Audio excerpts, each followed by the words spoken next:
दिन पचमढ़ी में रहेगी शिवराज सरकार। 2 दिन होगा चिंतन मंथन। मंत्री समूहों से आए सुझावों पर चलेगा चिंतन। 2023 के लिए पचमढ़ी में मंथन। मध्य प्रदेश में आगामी विधानसभा चुनाव में भले समय हो, लेकिन भाजपा की शिवराज सरकार चुनावी मोड में आ गई है। इसके लिए प्रदेश की जनता के हित में काम करने का रोड मैप बनाया जा रहा है। मुख्यमंत्री शिवराज सिंह चौहान ने उत्तर प्रदेश विधानसभा चुनाव नतीजों के बाद मंत्री समूह बनाए थे। सभी समूह को अलग अलग विषय दिए गए, जिसके तहत विकास की योजनाओं को अब तैयार किया जाएगा। मंत्री समूह बनाने के साथ उस समय ये बताया गया था कि जो भी सुझाव आएंगे उन्हें पचमढ़ी की चिंतन बैठक में रखा जाएगा। मंत्री डॉक्टर नरोत्तम मिश्रा ने बैठक पर कहा कि जो चिंतन होगा इससे अमृत निकलेगा जो विकास के लिए होगा। वहीं मंत्री कमल पटेल ने भी बैठक को महत्वपूर्ण बताया। मूल रूप से रोजगार और विकास का एजेंडा जो पचमढ़ी में तय करना है, जिसमें 14 समूह उन्होंने आम जन से जुड़े हुए बनाए। सुबह कल 10 बजे से बैठकें प्रारंभ हो जाएंगी सभी समूहों की, और इसमें जो चिंतन होगा, मेरी मान्यता है इस चिंतन से निश्चित रूप से अमृत निकलेगा जो जनता के लिए, गांव के लिए, गरीब के लिए, विकास के लिए और प्रदेश समृद्धशाली बने, उसके लिए माननीय मुख्यमंत्री जी के नेतृत्व में हम 2 दिन रहेंगे और पूरी टीम मुख्यमंत्री जी के नेतृत्व में मध्य प्रदेश में भारतीय जनता पार्टी 30 मंत्री हैं। हम 30 मंत्री मिलकर अपने अपने विभाग की उपलब्धियां बताएंगे, विचार करेंगे, जो कमियां हैं उसको दूर करेंगे और अच्छा क्या कर सकते हैं प्रदेश के लिए, इस पर 2 दिन विचार मंथन होकर और फिर आकर उनको अमल करके प्रदेश को तेज गति से विकास कराएंगे ताकि जनता का दिल और विश्वास हम जीते। मध्य प्रदेश में 2023 में होने वाले विधानसभा चुनाव की भाजपा की संगठनात्मक तैयारियों के साथ सरकार भी अपनी तैयारी कर रही है। शिवराज कैबिनेट की मंथन बैठक को चिंतन शिविर नाम दिया गया है।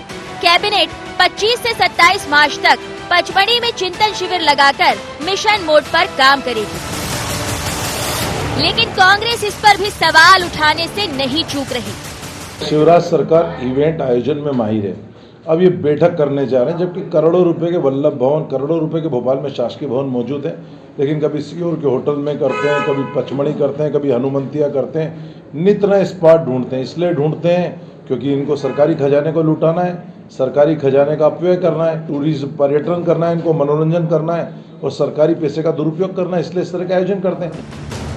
विपक्षी धर्म निभा रही कांग्रेस एक और सवाल दाग रही है, तो वहीं दूसरी ओर अपने विकास के एजेंडे पर बढ़ती शिवराज सरकार इस चिंतन शिविर के जरिए अगले 1.5 साल का रोड मैप तैयार करेगी। साथ ही विभागवार योजनाओं और उनके अमल पर भी बैठक में चर्चा होगी। बैठक में मंत्रियों की परफॉर्मेंस रिपोर्ट से लेकर नए टास्क भी तय किए जा सकते हैं। अब देखना होगा कि बैठक से निकला मंथन जनहित में कितना अहम साबित होगा। Bureau report, IND 24।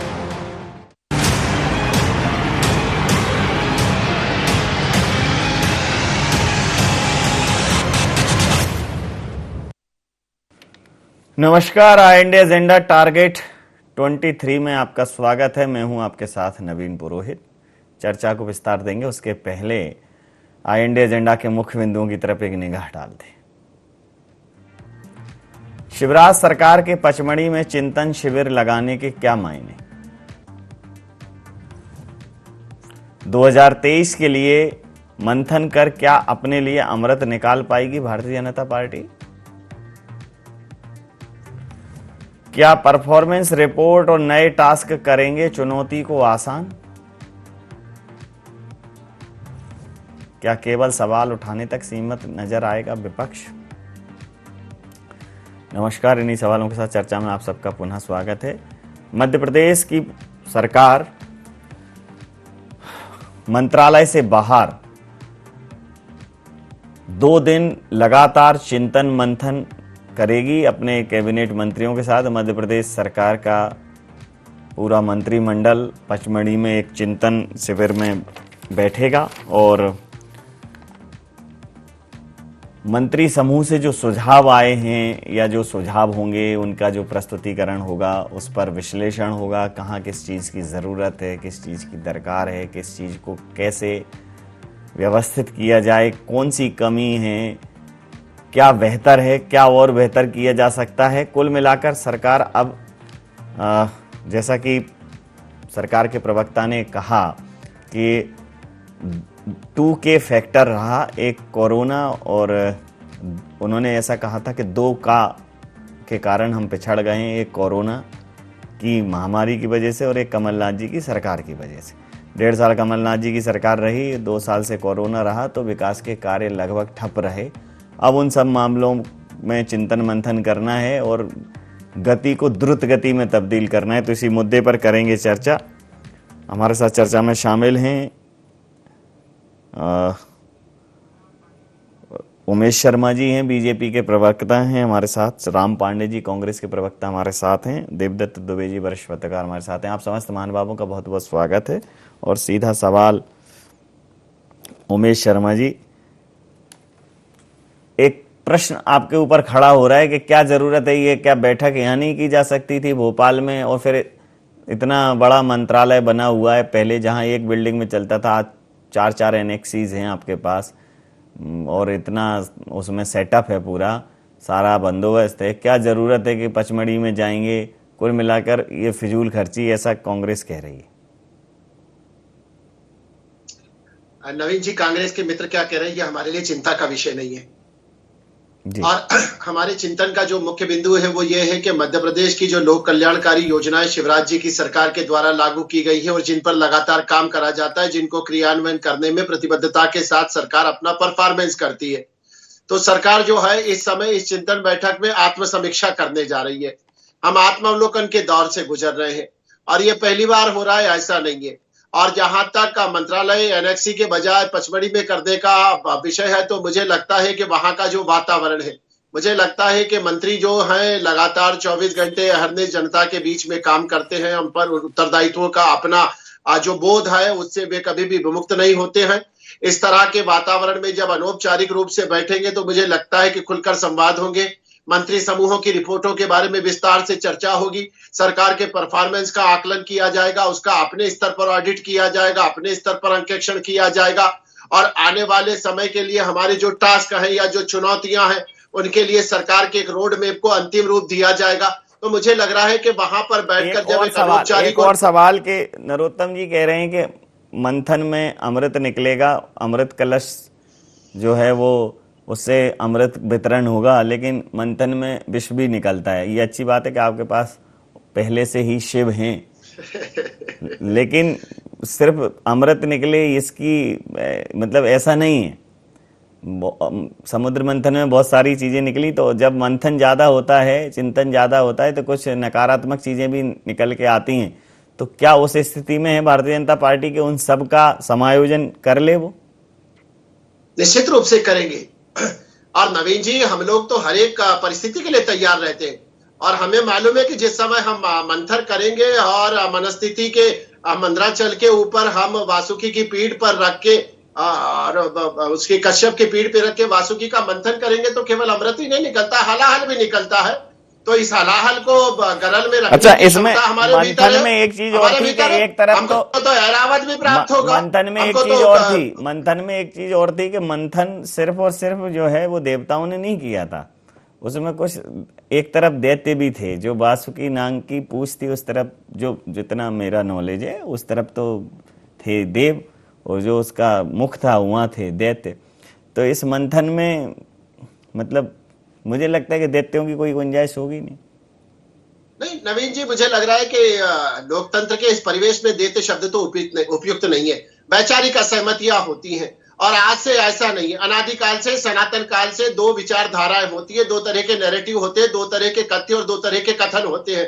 एक असहमति होती है, एक सहमति होती है। समाज जीवन में सहमति और असहमति के बीच का ये टकराव निर्विवाद रूप से होता है और जब जब भी मंथन होता है तो ऐरावत भी निकलता है, परिजात भी निकलता है, लक्ष्मी भी निकलती है और अमृत भी निकलता है। और ये भी होता है कि जिस समय अमृत आ जाता है तो कुछ राहु केतु जैसे होते हैं कि जो देवताओं की कतार में आकर उसको प्राप्त करने के लिए खड़े भी हो जाते हैं और उनकी नियति भी तो प्रारंभ आप में तय करी होती है। कांग्रेस की इस प्रतिक्रिया को उस राहु केतु की दृष्टि में देखते हैं क्या? नहीं, बिल्कुल भी नहीं, बिल्कुल भी नहीं। मैं तो केवल उसको सहमति और असहमति का भाव दे रहा हूँ। अच्छे कामों में सहमति अच्छा, जहाँ प्राप्त चलिए। होती है, मुझे लग रहा है। अब अच्छा, राम जी ये तो सरकार में होते हुए चिंतन मंथन कर रहे हैं, आप तो विपक्ष में रहते नहीं कर पा रहे। कभी जाके सोनिया जी से अकेले जाकर आपके अरुण यादव जी मिले आते हैं, पूर्व नेता प्रतिपक्ष अजय सिंह जी ने भी समय लेने के लिए प्रयास किया है। इधर कमलनाथ जी की सभाओं से या बैठकों में उनको बुलाया नहीं जाता या वो नहीं पहुंचते हैं। तो आपके यहाँ तो चिंतन मंथन में भी चिंता का विषय झलक रहा है, ये तो कर रहे हैं। जी जी, आपको तो पता है ना, हमारे यहाँ तो 70 साल से कुछ हुआ ही नहीं है। जो भी कुछ है वो सब विदेशियों ने किया हुआ है, चाहे वो IIT हो, एम्स हो, डैम्स हो, नहरें हो, स्कूल हो, अस्पताल हो, सब विदेशी करके गए थे। आप कई बार सुन चुके होंगे भारतीय जनता पार्टी के प्रवक्ताओं से, नेताओं से, मंत्रियों से कि 70 साल में कुछ नहीं हुआ है। तो हमारे ऊपर तो आपको छूट है लाखों आरोप लगाने की, लगाते रहिए। लेकिन भारतीय जनता पार्टी के प्रभारी मुरलीधर राव वो कहते हैं कि भारतीय जनता पार्टी के मध्य प्रदेश के सारे विधायक नालायक हैं और उन्हीं में से कोई मंत्री बनता है। आपने ये किसके माध्यम से सुना? आप आकाशवाणी हुई थी, आपको आकाशवाणी हुई थी, मुरलीधर राव ने कहा था, तो आपके पास कैसे पहुंचे? आप उस बैठक में थे, मीडिया पे ही आया होगा। जी वही मैं कह रहा हूँ ना, ये जो आपको गंदी आदत पड़ गई है ना, इसको बंद करिए आप कि मीडिया भाई भारतीय जनता पार्टी आरोप लगाएगी तो पूछना पड़ेगा ना आपसे। मीडिया का नाम नहीं लिया है पुरोहित जी, मैंने मीडिया का नाम नहीं लिया है। अरे मैंने मीडिया का नाम नहीं लिया, मैंने भारतीय जनता पार्टी के नेता बोला है, मीडिया नहीं बोला। भारतीय जनता पार्टी के लोग कहेंगे तो आपको बता देंगे, आप कहेंगे तो उनको बता देंगे। भाई बताना पड़ेगा कि ऐसा कह रहे हैं आपके विषय में। नहीं, लेकिन मैंने मीडिया का नाम नहीं लिया है अभी। नहीं, मैंने ये कहा है कि भारतीय जनता पार्टी के नेता कहते हैं 70 साल से जो भी कुछ हुआ है देश में वो विदेशी करके गए हैं, देश में कुछ नहीं हुआ है। लेकिन इनका आरोप अब ये भी है, देखो आज ही सरकार के प्रवक्ता हैं नरोत्तम जी, उन्होंने ही कहा कि ये चिंता की बात है, अरुण भैया को बुलाया नहीं। मतलब ये उनका सुबह का एक स्टेटमेंट है, इसको किसी व्यक्तिगत, मतलब मैं तो जब सरकार के प्रवक्ता बोल रहे हैं तो मतलब भारतीय जनता पार्टी की सरकार के प्रवक्ता हैं वो, तो सरकार का ऑफिशियल स्टेटमेंट है कि भाई कांग्रेस में तो इस समय विघटन की स्थिति है। उस पर आपका जवाब चाह रहा हूं कि ये ऐसा कह रहे हैं, ऐसा है क्या? ये तो बहुत छोटी बात है, मैं आपको बहुत बड़ी बात कहता हूं। विश्वास सारंग को, रामेश्वर शर्मा को विवेक अग्निहोत्री ने भोपाली कह दिया। इससे बड़ी शर्म और घटिया कोई बात हो सकती है, जिसका मुख्यमंत्री स्वागत कर रहे हैं? और भोपाली का अर्थ भी उन्होंने बता दिया, उनको 22+ सुरक्षा भी दे दी। क्या उन पर कोई FIR हुई? क्या उनके अगेंस्ट में कोई स्टेटमेंट बोला? पूरे 27 लाख भोपालियों को गाली दे दी। कितना उन्होंने गलत शब्द बोला है, और भारतीय जनता पार्टी के लोग विवेक अग्निहोत्री का स्वागत कर रहे हैं। उस गंदे शब्द को मुझे डिस्क्राइब करने की जरूरत नहीं है। नहीं है जी। तो जब भारतीय जनता पार्टी के लोग ही इस बात को कह रहे हैं और भारतीय जनता पार्टी उनको सिर पर बिठा रही है, स्वागत कर रही है, सम्मान कर रही है, बात यह चिंतन मंथन जो भी करे वो चिंतन मंथन में जनता को क्या फायदा होने के लिए जा रहा है? उसमें भाई आप जैसे महंगाई को आप बढ़ाएंगे या कम करेंगे? क्योंकि आप कहते हैं कि भाई महंगाई बढ़ रही है और हम चुनाव जीत रहे हैं, तो उसमें क्या ये किया जाएगा कि हाँ महंगाई बढ़ाई जाए? भाई प्रज्ञा ठाकुर कहती है कि शराब औषधि है, और उनकी उषा ठाकुर कहती है कि शराब पी के आदमी संत बन जाता है, तो क्या शराब की दुकानें और खोली जाएंगी? वो मां भारती शराब की दुकानें तोड़ देती है, तो क्या शराब की दुकानें तोड़ दी जाएंगी? चिंतन मंथन इनको करना चाहिए ना भाई। बेरोजगारी बढ़ा रहे हैं ये और चुनाव जीत रहे हैं, तो इसका मतलब ये बेरोजगारी और बढ़ाएंगे क्योंकि ये चुनाव जीत रहे हैं।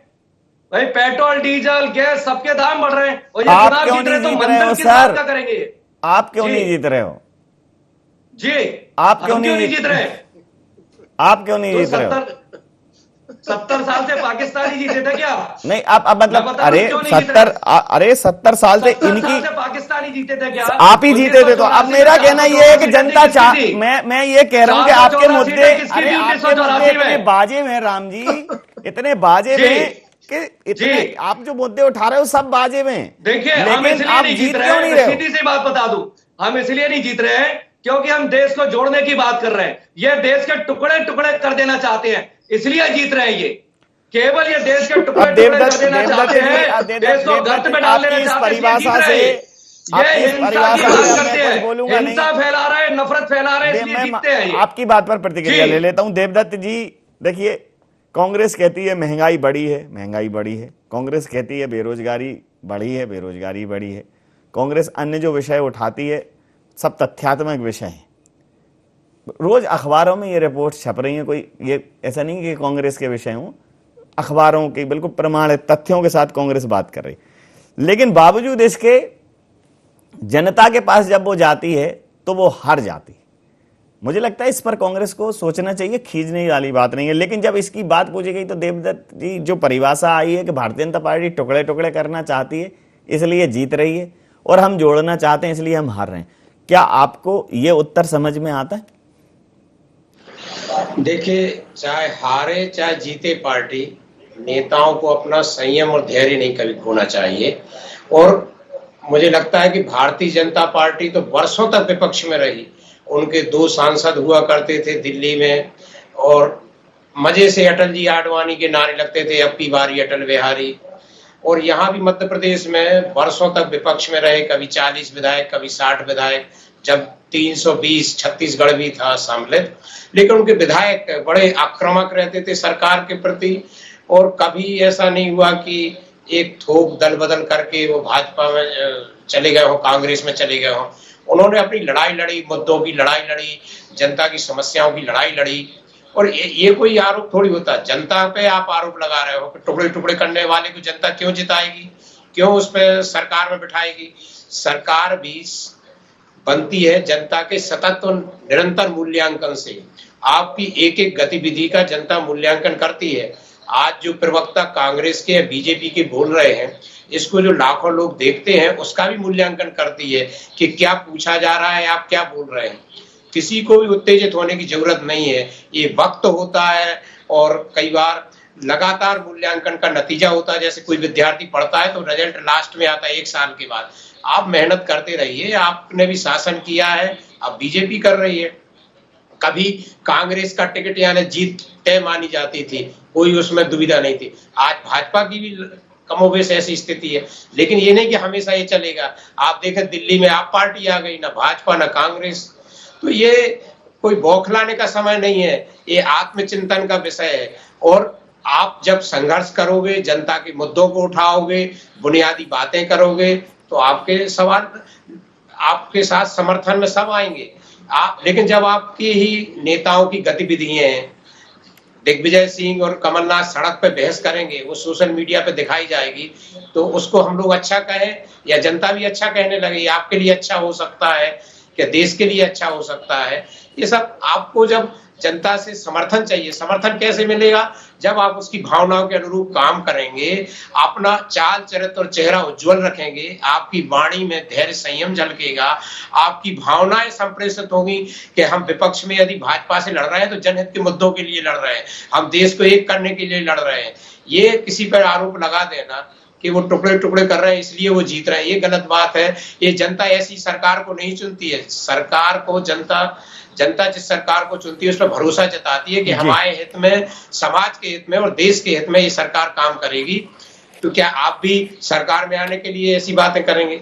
मुझे लगता है कि उमेश शर्मा जी, आप नफरत का व्यापार कर रहे हैं, आप नफरत के सौदागर हैं, आप देश में खाइयां पैदा कर रहे हैं, आप देश में दूरियां पैदा कर रहे हैं।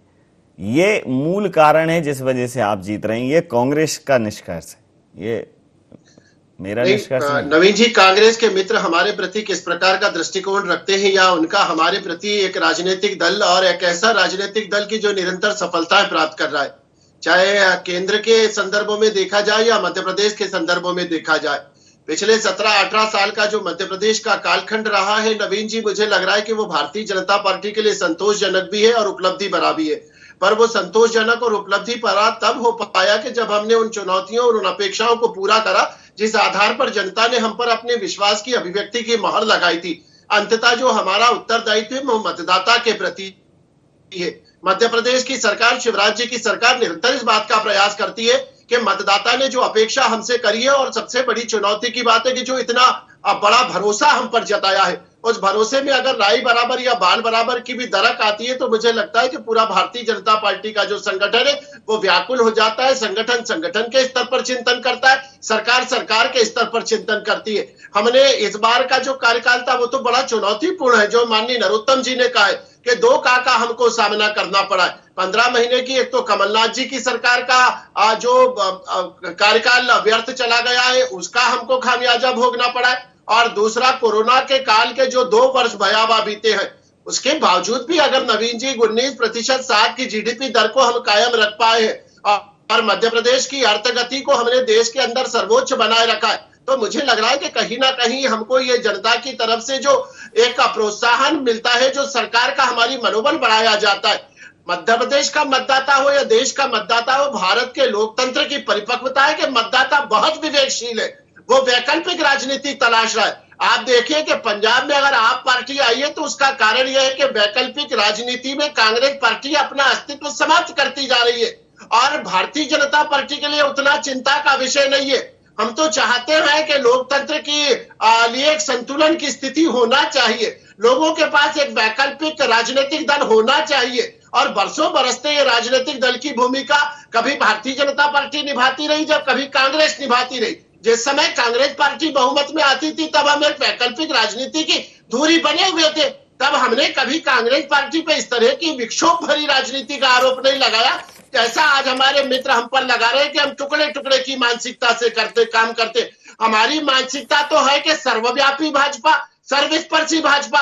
अब ये सर्वव्यापी भाव और ये सर्वस्पर्शी भाव तभी प्राप्त कर पाएंगे कि जब जनता हम पर भरोसा करेगी, समाज का हर वर्ग करेगा, विद्यार्थी करेगा, दलित करेगा, किसान करेगा, महिला करेगी, कर्मचारी करेगा, प्रतिक्रिया ले लेते हो राम जी। शहर करेगा। राम जी, आप ये जो आरोप लगा रहे हैं, भारतीय जनता पार्टी यही आरोप आप पर लगाती है कि आप जो है देश के टुकड़े टुकड़े करने वाले लोगों का समर्थन करते हैं, जो भी देश विरोध की बात करता है आप उसके पक्ष में खड़े हो जाते हैं।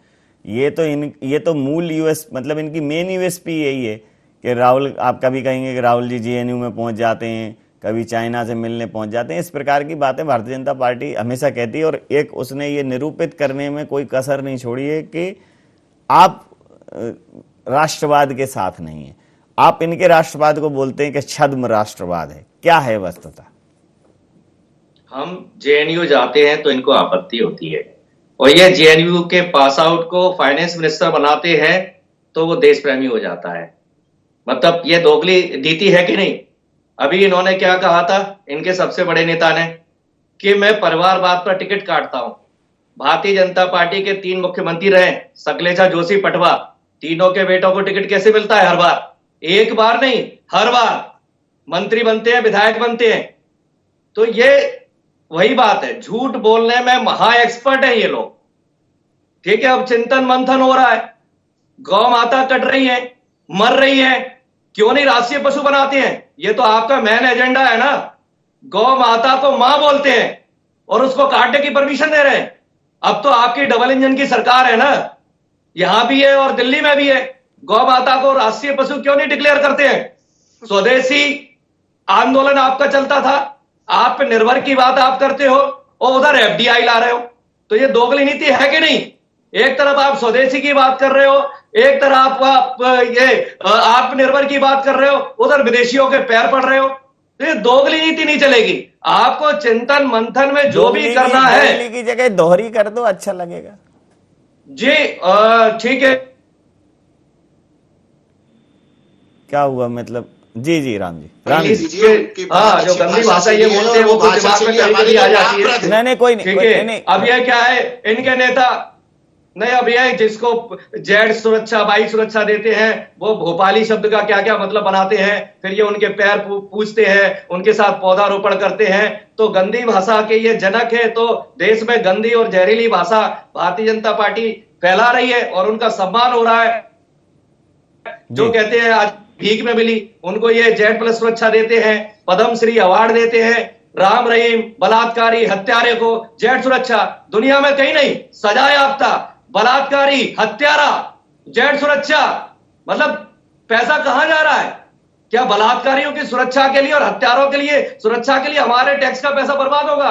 अभी भारतीय जनता पार्टी के प्रवक्ता और जो पत्रकार बैठे हैं, विवेक अग्निहोत्री के स्टेटमेंट पर, समलैंगिक वाले पर और राम रहीम के स्टेटमेंट पर, दोनों पर कोई जवाब नहीं देगा। पूछिए आप इन दोनों से, तो इनकी दोहरी नीति है या दोगली नीति है? कोई अभी विवेक अग्निहोत्री ने कितना गंदा शब्द यूज किया, कुछ बोला इन्होंने? क्यों उनकी पूजा की जा रही है? क्यों विवेक अग्निहोत्री का सम्मान किया जा रहा है? क्यों राम रहीम को इन्होंने Z+ सुरक्षा दी थी, बलात्कारी और हत्यारे को? राम जी, अंतिम प्रतिक्रिया के साथ चर्चा समाप्त करूंगा। ये सवाल राम जी ने उठाए हैं। राम जी कह रहे हैं कि इस भाजपा ने बड़ा दुख दीना, इतना जीत रही है कि मुश्किल कर दिया जीना, जबकि मुद्दे बहुत हैं। तो राम जी के ये जो सवाल हैं, आपके जवाब के साथ मैं चर्चा समाप्त करूंगा। देवदत्त जी, देखिए, इनको मैं फिर कहूंगा धैर्य संयम बरतना चाहिए। ये भी तय करना चाहिए कि आज चैनल ने एजेंडा क्या रखा है। एक चैनल ने अभी 1 घंटे पहले एजेंडा रखा था, वो उस पर विवेक अग्निहोत्री पे, तो उस पर प्रतिक्रिया दी थी। अभी एजेंडा आप मंत्री सुनिए, अभी एजेंडा है पचमढ़ी चिंतन बैठक नहीं है। आपको विवेक अग्निहोत्री से क्या डर, आपको राम रहीम से क्या डर? आप तो दोनों के बारे में सकारात्मक टिप्पणी बोल दीजिए। राम जी बोल दीजिए, दोनों संत हैं, राम जी सुन लीजिए। अरे आप सुनिए, पहले हमें एक मर्यादा होती है कि जो एजेंडा रखा जाता है हमें उस पर बोलना पड़ता है। उसके लिए भी बहुत प्लेटफॉर्म है, आप बहस कर लीजिए, उस पर कौन उसको समर्थन करेगा। मैं ये कहता हूँ कि आप ना जनता के ऊपर वो कहें कि वो बांटने वालों को सरकार सौंपती है, ना मीडिया को दोष दें। आप आत्मचिंतन करें। बहुत राष्ट्रवादी पार्टी है जिसने स्वतंत्रता के आंदोलन में भाग लिया, उस पार्टी के आप प्रतिनिधि हैं, तो आप तो वहां जनता की लड़ाई लड़िए। बहुत मुद्दे हैं, महंगाई, बेरोजगारी और पता नहीं कितने मुद्दे। आप जनता का दिल जीतिए, आप किसी को कुछ कहने से नहीं होगा।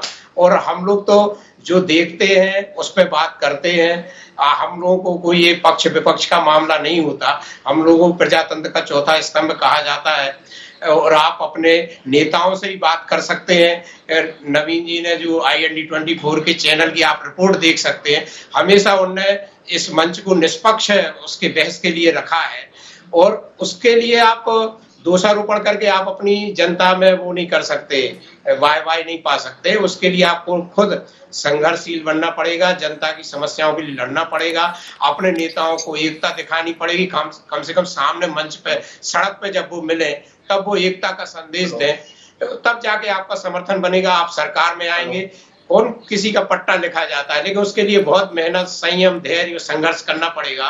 भाजपा भी वर्षों तक करती रही है। जी, बिल्कुल सही सलाह आपने दी है, बिल्कुल सही सलाह दी है। इसी सलाह के साथ मैं ये चर्चा समाप्त करूंगा। आप समस्त महानुभावों का बहुत बहुत धन्यवाद, बहुत बहुत आभार। तो सलाह है कांग्रेस को कि कस्तूरी मृग तुम ही हो, हार जीत तुम्हारे भीतर, अपना पता स्वयं तुम खुद से ही काश पूछो, और मानो अगर तो कह दूं छोटा रहस्य तुमको, हंसकर नहीं मिलेगा, होकर उदास पूछो। जनता के दुख दर्द में जुड़ो, जनता के साथ जुड़ो, जनता की बात करो, एक बार नहीं, 2 बार नहीं, लेकिन ये तय है कि आप जब जनता के हक और हुकूक की बात करोगे तो जनता आपके साथ खड़ी होगी। अब चिंतन मंथन में जो भी निकले, लेकिन कांग्रेस को भी उतने ही चिंतन मंथन की दरकार है। ये सरकार के स्तर पर कर रहे हैं, संगठन के स्तर पर कर रहे हैं, कांग्रेस विपक्ष के स्तर पर और एक विपक्ष के नाते, एक बड़ी पार्टी होने के नाते अपने संगठन के स्तर पर स्वयं भी चिंतन मंथन करे। IND एजेंडा में इतना ही। आप बने रहिए IND24 के साथ और देखते रहिए IND24। नमस्कार।